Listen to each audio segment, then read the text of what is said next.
The smoke hung thick over the ruins of Outpost Theta 9, and the screams of dying Krin warriors echoed through shattered corridors. Leora pressed herself against a collapsed wall, her rifle hot in her hands, her breath coming in ragged gasps. 3 days. 3 days since the Krin Dominion had launched their assault on the human colony world of Verdana, and 3 days since she'd last slept. The Krin were apex predators from a death world where survival meant clawing your way to the top of a food chain that never stopped moving. They stood 8 feet tall, covered in obsidian scales, with jaws that could crush steel and claws that could rend through combat armor like tissue paper. They had conquered 47 species across the galaxy, and humanity was supposed to be number 48, but humans were stubborn. Leora ejected her spent magazine and slammed in a fresh one, listening to the chaos beyond her cover. Plasma fire lit up the darkened hallway in stuttering bursts of blue-white light. Somewhere ahead, her squad was holding the line. Somewhere behind, the evacuation shuttles were loading the last of the civilians. Then she heard it, a sound that didn't belong on a battlefield. High-pitched, keening, terrified, crying. Leora froze, her finger on the trigger, her heart pounding against her ribs. That wasn't human crying. The pitch was wrong, the cadence alien, but the emotion behind it? That was universal. Against every tactical instinct screaming at her to stay put, Leora moved toward the sound. She found them in what used to be a storage bay. 2 Krin cubs, no larger than human toddlers, huddled behind a toppled supply crate. Their scales were still soft, a dusky gray instead of the fearsome black of adults. One was injured, dark blood seeping from a gash across its shoulder. The other, smaller, eyes wide with terror, was the one crying. "Wreck!"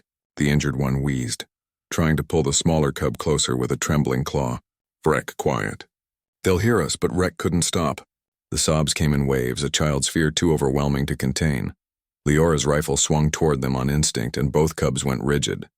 The injured one, barely more than a child itself, spread its arms wide, placing itself between Leora and Vrek. It bared tiny fangs in what should have been threatening but only looked desperate. "Please," it hissed in broken galactic standard. "Please, little brother, just little brother." For a moment, Leora saw only the enemy. The species that had bombed her cities, killed her friends, turned her home into a graveyard. These cubs would grow into warriors, into killers, into the same monsters that had torn through her squad like they were nothing.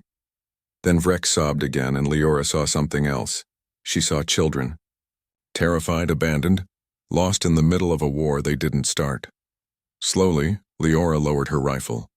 She held up one hand, palm out, and did something she hadn't done in 3 days of combat. She started to sing. It was an old lullaby, one her grandmother had sung to her when nightmares woke her in the dark.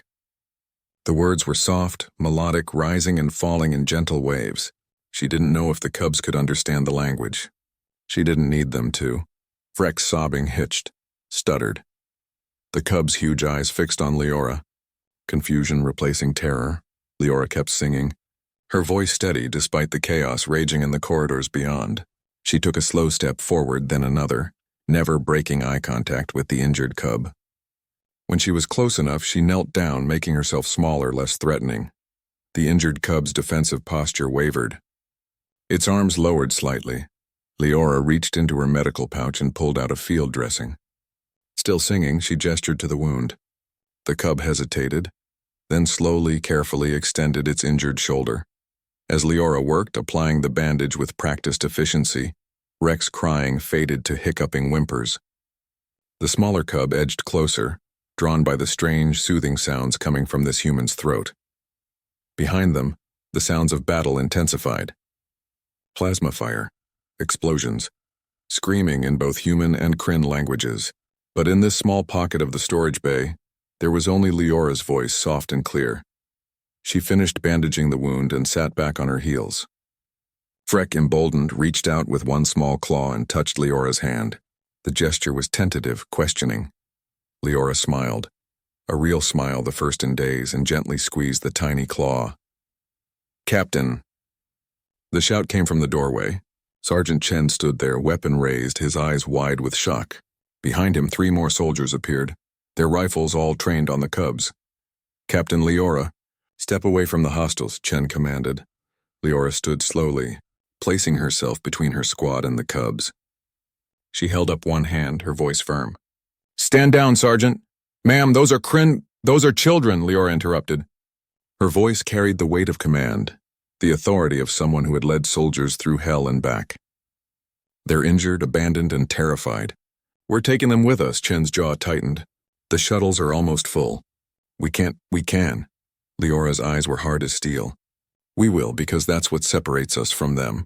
That's what makes us human." The battlefield beyond erupted with fresh violence.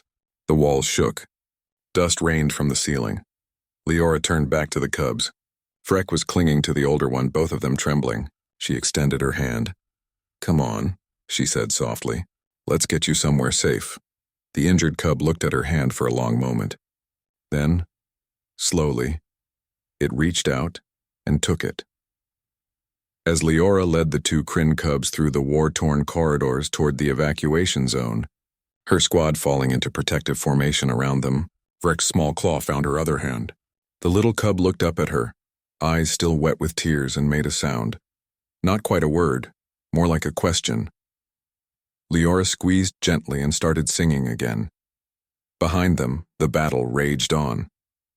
But ahead there was hope, because humanity had learned long ago that the strongest weapon wasn't a rifle or a bomb or a warship.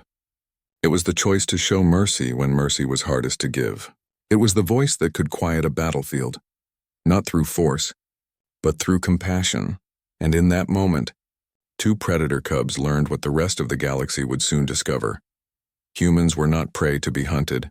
They were something far more dangerous. They were the ones who would save you, even when you didn't deserve it.